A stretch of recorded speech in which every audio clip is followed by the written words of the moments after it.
Question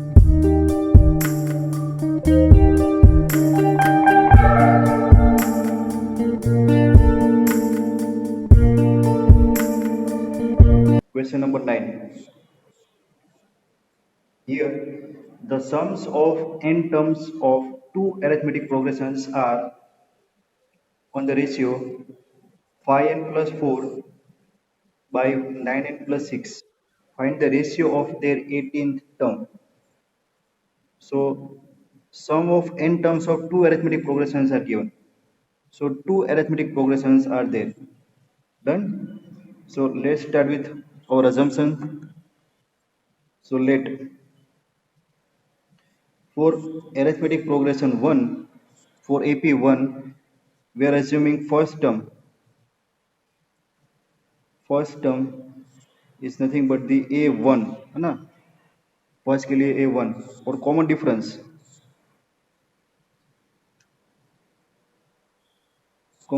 is D1. That is our arithmetic progression 1 AP1. And for arithmetic progression 2, second के लिए first term लेंगे हम और first term is A2 and common difference is D2. Common difference is D2. So two arithmetic progressions are there. So what we are given, sum of n terms of these two arithmetic progression is in the given ratio. One ratio दिया हुआ है. So formula, what is the sum of n terms of arithmetic progression? यहाँ पर मैं लिख देता हूँ. Sum of n terms for an AP is n by 2, 2a plus n minus 1 into D. Done. So we are having two arithmetic progression. For first arithmetic progression, first term is A1 and common difference is D1. And let's say sum of n term for AP1, it's a Sn. So Sn is n by 2, First term is A1, so it's a 2A1 plus n minus 1 and common difference is D1. This is the sum of n terms for AP1 के लिए. और AP2 के लिए sum को हम बोलते हैं S dash n, है ना. S dash n is the sum of n terms of an arithmetic progression 2. 2 के लिए S dash n रखते हैं और 1 के लिए Sn रखते हैं. ये तो फॉर्मूला हमने ऐसे ही लिखा है ना, रेफरेंस के लिए. सो S dash n वो क्या होगा, sum of n terms. n term common है तो n ही आएगा, वहां पर n1 और n2 नहीं आना चाहिए, है ना. ये कंफ्यूजन नहीं है ना, यहाँ पर हमने n1 और n2 क्यों नहीं लिया, क्योंकि सम ऑफ n टर्म है ना, 5 टर्म 6 टर्म 7 टर्म, तो वो दोनों के लिए कॉमन है तो हमने n रखा है. AP चेंज होगी फर्स्ट टर्म और कॉमन डिफरेंस है. So A1 D1 and A2 D2. So sum of first n terms of AP2 will be 2A2 plus n minus 1 into D2. इतना समझ में आ गया. Now given what we are given sum of n terms of 2AP, that means Sn upon S dash n is given. Now we are given that Sn upon S dash n, sum of n terms of two given AP are in the ratio. Which ratio? Phi n plus 4 upon 9n plus 6. 9n plus 6. This is given. So from this using given, we have to find the ratio of the 18th term. Ratio of the 18th term of this arithmetic progression 1 and arithmetic progression 2. So what is our Sn? Put the values and simplify it. We'll try to find the values of A and D. देखो कैसे करते हैं इसको. Sn upon S dash n. This is our Sn. So it's a n by 2, 2A1 plus n minus 1 into D1 upon this one, n by 2, 2A2 plus n minus 1 D2. This is equal to 5n plus 4 upon 9n plus 6. Clear. ये जो था ना result 1, इसको बोल दो suppose this is our result 1 और ये result 2. ये Sn है और ये S dash n है. रेशियो ले लिया, डन। सिंप्लीफिकेशन क्या होगा, n by 2 cut, done. So we are having this term, ऐसे ही एज इट इज में लिख रहा हूँ, therefore we are having 2a1 plus n minus 1 d1 upon 2a2 plus n minus 1 d2 equal to 5n plus 4 upon 9n plus 6, है ना। First period में over heating का प्रॉब्लम आया था, तो दूसरे लेक्चर में भी आएगा। तो अगर मैं लेफ्ट हो जाऊँ तो आपको वेट करना है, क्लियर, आपको सम्स कंटिन्यू करना है, प्रॉब्लम आएगा शायद। हाँ, देखो, what is the question, find the ratio of the 18th term. हमारे पास nth टर्म के लिए फॉर्मूला है, रेफरेंस के लिए मैं फॉर्मूला कहाँ लिखूँ, ये स्पेस में लिखूँ यहाँ पर, है ना। n टर्म का फॉर्मूला क्या है, n term is a plus n minus one into D, है ना, a plus n minus one into D. अगर मुझे 18th टर्म चाहिए, 18th, सो a 18 होगा। सो फॉर 18th टर्म क्या होगा यहाँ पर, 18th term is a plus 17d, a plus 17d, yes और नो। अगर एरिथमेटिक प्रोग्रेशन 1 है, AP 1 है, तो 18 टर्म क्या होगी, A1 प्लस 17D1। अगर एरिथमेटिक प्रोग्रेशन 2 है, तो 18 टर्म क्या होगी, A2 प्लस 17D2 होगी, यस और no. So we require these two terms, है ना, ratio of the 17 terms. So this is for AP1 and this is for AP2. We require A1 plus 17D1 in numerator and A2 plus 17D2 in denominator. So that we are trying to get it over here. यहाँ पर लाने के लिए try करते हैं, कैसे, देखो, here I am taking 2 common.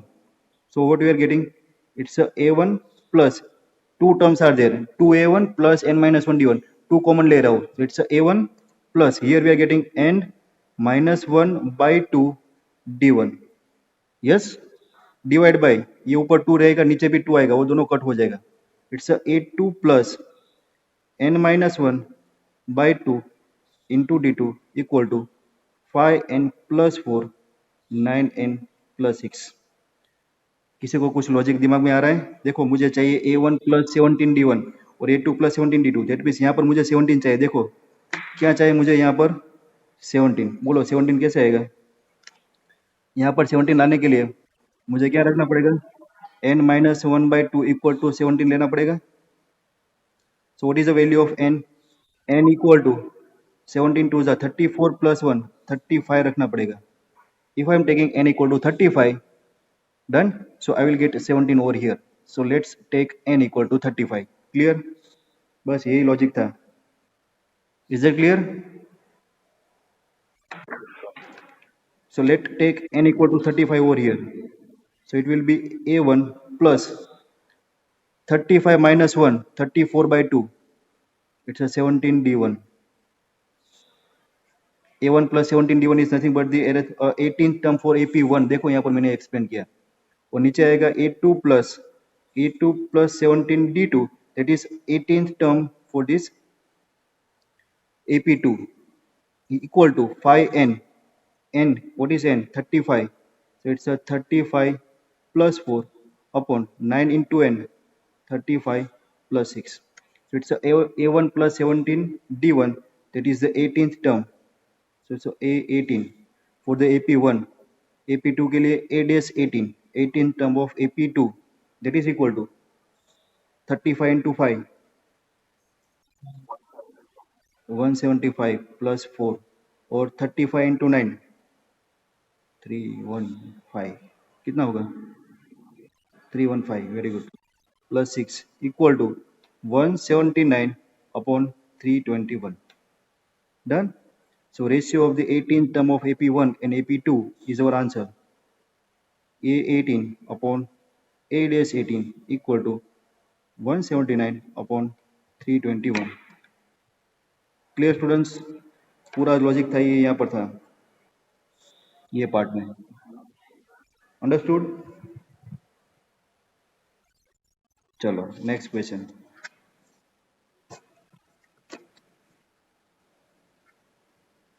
Question number 10, This is also very good question. Here, if the sum of first p term of an AP is equal to sum of first q terms of an AP. देखो 2AP again. Sum of p term यहाँ पर दिया है और sum of q term of another AP. Both are equal. Find the sum of their first p plus q term. Sum of n terms वाला formula आएगा, तो reference के लिए वो फॉर्मूला हम पहले लिख देते हैं. Sum of n terms of an AP क्या होगा? It's n/2 2a plus n-1 into D. अब इक्वेशन रीड करो, क्या दिया हमें? Here we are given that sum of first p term of an AP. So this is the formula for the sum of first n term. So what is the sum of first p term? Sum of first p term of AP is nothing but the p/2 2a plus p-1 into d. Sum of first P term है ना, AP common ही है लेकिन उसकी P term और Q term के बीच में कंपैरिजन है. तो सिंगल एपी के लिए अज्यूम कर ले, let first term be the A and common difference be the d. This is our arithmetic progression. So for this arithmetic progression, sum of first p term is p/2 2a plus p-1 into d होगा. And what is the sum of first q term? Sum of first q term is q/2 2a into q-1 into d. This is the sum of first q terms. Done. What we are given? Sum of first p term of an AP is equal to sum of first q terms. ये दोनों equal है ना. हमारे पास arithmetic progression single है, एक ही arithmetic progression है. एक ही arithmetic progression के लिए फर्स्ट पी टर्म और फर्स्ट क्यू टर्म्स का सम इक्वल है. So now we are given that sum of first P term is equal to sum of first Q term of an arithmetic progression. This is given. Students ये समझ में आया? This is result 1 and this is our result 2. बस दोनों को compare करो. So what is the comparison? Sum of first p term, it's a p/2 2a plus p-1 into d.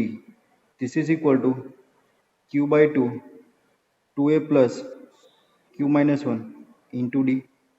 इसका simplification करें, ये 2 कट हो जाएगा.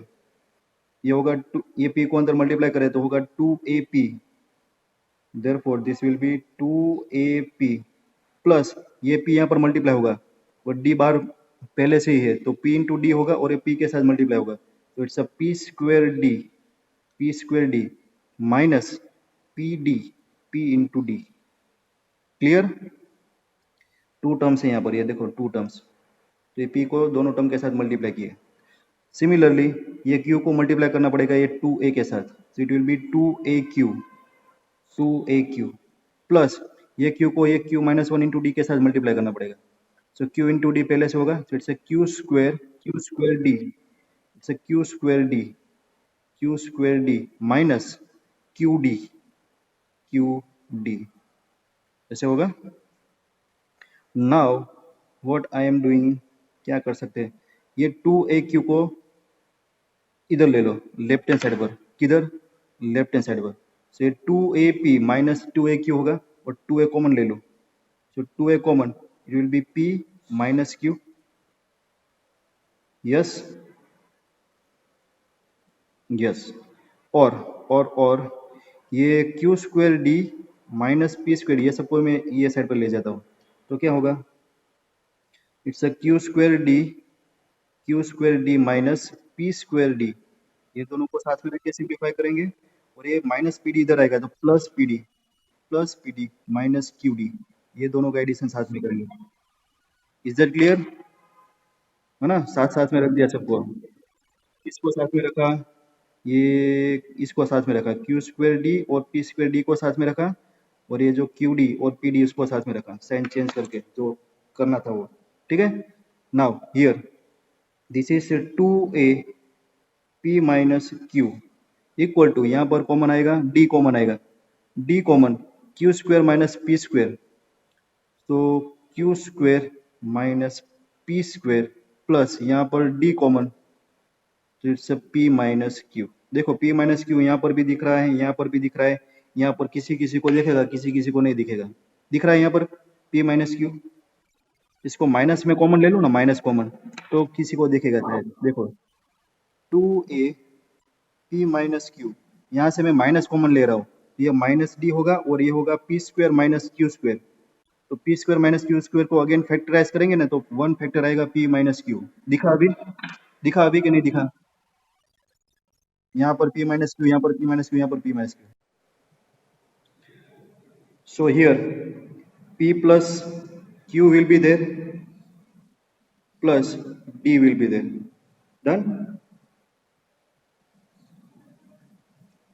So now here we can take this d common. So it's a 2a. 2a equal to. Can we write this d common? So d common.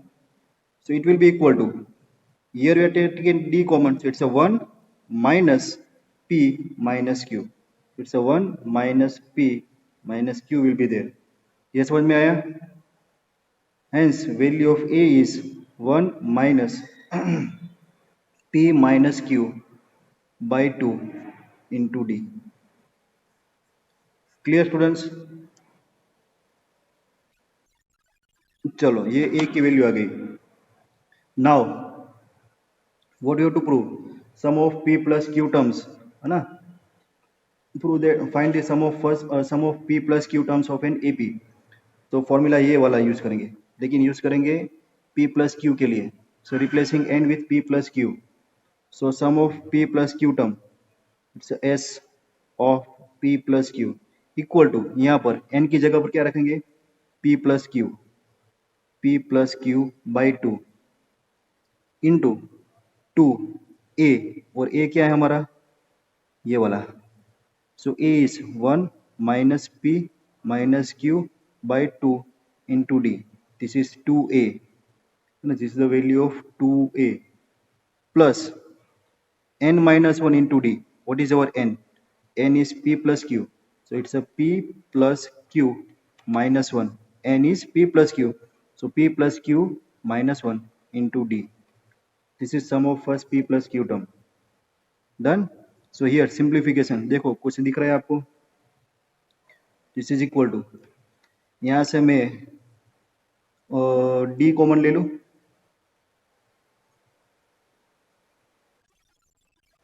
ये d common ले लूँ, और ये 2 तो कट हो जाएगा, है ना? मैं d कॉमन ले रहा हूँ। So this is p plus Q by 2, और d कॉमन लेते हैं तो क्या होगा? ये पूरा एडिशन होगा 1 minus p minus Q plus p plus Q minus 1 into D. Done? और ये देखो ये क्या हो गया? 1 minus 1 cut, plus P cut, minus Q cut, zero हो गया सब। सो ये p प्लस क्यू बाई 2 सब जीरो हो गया। So sum of p plus Q term is zero. Zero is the answer. बस जीरो लाने के लिए ये सब करना था। क्लियर? तो ये था हमारा आपका और सम सब का क्वेश्चन नंबर 10। इसके बाद एक और सम होगा शायद। चलो क्वेश्चन नंबर 11। नहीं, ये सब लेंथी सम है, आपको इसको अच्छी तरह से 2 3 4 बार प्रैक्टिस करके रखना है। कशिश, रुना बोलते नहीं, कुछ देखते रहते हैं। So here question number 11 is sum of the first p, q and r terms. Sum of first p, q and r terms of an AP are A, B and C. Sum of first p term is A, sum of first q terms of an AP is B, and sum of first r term of an AP is C. This is given. Prove that. पहले तो क्या दिया वो लिखते हैं। Question read कर लिया सबने आपने? Sum of first P term, Q term and R term of an AP. एक एपी, उसके लिए आपको अलग अलग टर्म्स है। So sum of first P term respectively दिया है, तो sum of first P term of an AP is A, this is A. Sum of first Q term of an AP, sum of first Q term of AP is B, and sum of first R term, sum of first R term of an AP is C. This is given. Prove that. क्या prove करना है? ऐसा prove करना है A upon P Q minus R plus B upon Q R minus P plus C upon R P minus Q is equal to 0। ये आपको prove करना है। This we have to prove. Done. Sum of first P term Q term and R term, तो हमारे पास formula है, reference के लिए लिखेंगे। Sum of first N term is N by two two A plus N minus one into D. Sum of N term की जगह पर sum of first P term, sum of first Q term and sum of first R term are given.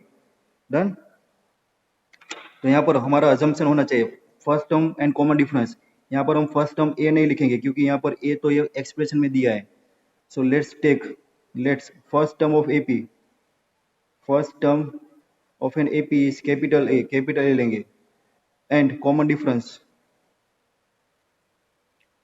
Difference is small D, क्योंकि यहाँ पर कुछ small D नहीं है तो स्मॉल डी को स्मॉल डी लिखें, है ना। फर्स्ट टर्म को स्मॉल ए नहीं ले रहे, क्यों? क्योंकि ये जो एक्सप्रेशन है इसमें ए की वैल्यू दी है, ऐसे ए दिया है वेरिएबल। तो हमने अभी यहाँ पर फर्स्ट टर्म कंज्यूम कर लिया capital A. So capital A is our first term of an AP and small D is the common difference of an AP. तो यहाँ पर जो स्मॉल ए है यहाँ पर हमारा आएगा कैपिटल ए। डन। इतना डिफरेंस होगा, ये कैपिटल ए आएगा। So now let's start with the first result. Sum of first p term. So here we have to replace this n with p. Sum of first p term. So now sum of first p term is p by 2. P by 2. This will be 2a. 2a plus p minus 1. P minus 1 into d. This is sum of first p term and that is equal to a. This is equal to a. देखो यहाँ पर capital A लिया है, यहाँ पर small है। Small ए लिया होगा तो आप सिंप्लीफाइड में इसको कट करके उड़ा देते, लेकिन ये नहीं करना है। Done. This is first result, इसको आप रिजल्ट 1 बोलो। अभी sum of first Q term is replacing this N with Q, so it's a q by 2. This one is 2a plus q minus 1. So this is equal to b. Say this one as a result number 2. Sum of first r term, it's a SR replacing n with r. It's r by 2, 2a plus r minus 1 into d equal to c. Result 3. Clear students? ये समझ में आ गया? So now what we are doing here from this result 1, I am writing like this. Taking this 2 inside this bracket, है ना। ये 2 को मैं अंदर ले जा रहा हूँ ये ब्रैकेट के अंदर, और ये p को मैं इसको यहाँ कूदा के यहाँ पर, है ना, राइट हैंड साइड पर ले जा रहा हूँ। सेम यहाँ पर 2 को अंदर और q को सामने, 2 को अंदर और r को सामने ले जा रहा हूँ। तो क्या होगा देखो, it will be like this. देखो 2 को अंदर ले जाऊंगा तो क्या होगा, it will B 2 by 2, so it's a plus ये 2 यहाँ पर भी डिवाइड होगा, तो it's p minus 1 by 2 into d. This is our left hand side equal to this p will goes into division, it's a by p. Is that clear? Similarly here taking this 2 inside this bracket, तो ये 2 यहाँ पर divide होगा, ये 2 cut होगा और यहाँ पर 2 डिवीजन में आएगा और q सामने जाएगा। So it will be like this, a plus q minus 1 by 2, q minus 1 by 2 into d equal to, ये b था, q डिवीजन में आएगा, इट्स b बाई q। कोई मुझे बताएगा मैं ऐसा क्यों कर रहा हूं? ऐसा मैंने क्यों किया? ये c बाई r, देखो ये a बाई p लाना था, क्यों? क्योंकि यहाँ पर जो प्रूव करना है ना, ये तो हमें रिजल्ट प्रूव करना है। तो यहाँ पर देखो हमारे पास a बाई p था, b by q, c by r था, तो मैंने a by p, b by q और c बाई r डिराइव कर लिया। डन। अभी मुझे क्या करना है, इसको मैं बोल देता हूँ सपोज रिजल्ट नंबर 4, 5 और ये 6। डन। ये a by p, b by q और c बाई r, तो a बाई p को मैं मल्टीप्लाई करूंगा q माइनस r से, multiply this result with q minus r, multiply this result 5 b by q, कौन से नंबर से मल्टीप्लाई करना पड़ेगा, r माइनस p से, और रिजल्ट 6 को कौन से नंबर से मल्टीप्लाई करना पड़ेगा बोलो, सी बाई आर के साथ मल्टीप्लीकेशन में है पी माइनस क्यू। हाँ, तो multiplying result 4 with Q minus R, 5 with R minus P and 6 with P minus Q, और उसका मैं एडिशन कर देता हूँ तो मुझे लेफ्ट हैंड साइड मिलेगा। क्लियर? सो नाउ ये आपको लिखना है multiplying result 4, 5 and 6 with Q minus R minus P and P minus Q respectively, और आपका ये लेफ्ट हैंड साइड क्या आएगा? Left hand side A by P Q minus R plus B by Q R minus P plus C by R P minus Q. Done? This is our left hand side equal to multiply result को करेंगे यहाँ पर q minus are से, तो ये side भी multiply करना पड़ेगा। तो ये पूरा ब्रैकेट कैसे आएगा? देखो, it will be like this, a plus P minus one by two into D, इसके साथ क्या मल्टीप्लाई कर रहे हैं हम? q minus R, q minus R. Clear? Plus इसके साथ a plus Q minus one by two into D, इसके साथ दोनों साइड मल्टीप्लाई कर रहे हैं ना, आर माइनस पी यहाँ पर मल्टीप्लाई किया तो यहाँ पर भी होगा, तो it will be R minus P plus ये रिजल्ट को पी माइनस क्यू से मल्टीप्लाई कर रहे हैं तो C by R into P minus Q, तो ये भी मल्टीप्लाई होगा। So it will be like this, A plus R minus one by two into D, multiplication में आएगा P minus Q. Clear students? ये इंपॉर्टेंट कॉन्सेप्ट था ये सम का। इसके बाद आपको आगे इसका सिंप्लीफिकेशन करना है। क्लियर और नॉट? Very good. चलो, ये मल्टीप्लीकेशन देखो, इसका मल्टीप्लीकेशन ये दो टर्म के साथ होगा, इसका मल्टीप्लीकेशन ये दोनों टर्म के साथ होगा, और इसका मल्टीप्लीकेशन ये दोनों टर्म के साथ होगा। तो मैं क्या कर रहा हूँ यहाँ पर, ये ए को मैं कॉमन ले रहा हूँ। देखो, ये पूरा ब्रैकेट ए के साथ मल्टीप्लाई होगा, ये पूरा ब्रैकेट ए के साथ मल्टीप्लाई होगा, और ये पूरा ब्रैकेट ए के साथ मल्टीप्लाई होगा। तो ए को मैं कॉमन ले रहा हूँ, तो बाकी क्या बचेगा? ऐसे बचेगा q minus R plus R minus P plus, और यहाँ पर p माइनस क्यू। ये समझ में आया? इसको इसके साथ मल्टीप्लाई किया, इसको इसके साथ, इसको इसके साथ, और ये को कॉमन ले लिया, तो बचेगा q माइनस आर ये वाला प्लस आर माइनस पी ये वाला plus p minus Q. Done? और ये अगेन ये ब्रैकेट इसके साथ मल्टीप्लाई होगा, ये ब्रैकेट यहाँ पर मल्टीप्लाई होगा, और ये ब्रैकेट यहाँ पर मल्टीप्लाई होगा। तो आप देख सकते हो कि यहाँ पर d कॉमन है। क्या कॉमन है? d। So here I am taking d common, और ये 1/2 भी कॉमन है, तो d/2 कॉमन ले लो, तो क्या बचेगा? p माइनस वन, यहाँ पर बचेगा p minus one into Q minus R plus यहाँ पर बचेगा q minus one into are minus P, Q minus one into are minus P plus यहाँ पर होगा r minus one into P minus Q. Clear? अभी इसका addition करो, q minus Q R minus R P minus P, ये zero हो गया, this is a into zero plus d/2, यहाँ पर एक्सपांशन करके मल्टीप्लाई करो और देखो तो आपका आंसर जीरो आने वाला है, लेकिन इसको आपको करके दिखाना है। P Q, this is P Q minus P R minus Q plus R, ये एक्सपांशन, ये वाला Q R minus Q P minus R plus P plus this one is R P minus R Q minus P plus q. So this is equal to 0 plus d/2 into this one. Now consider this pq cut, pr cut minus q plus q cut plus r minus r cut plus qr minus qr cut. All terms will be cut. So this is 0. So our answer is 0. Clear? So here this is equal to our right hand side. This is our left hand side that we have to prove.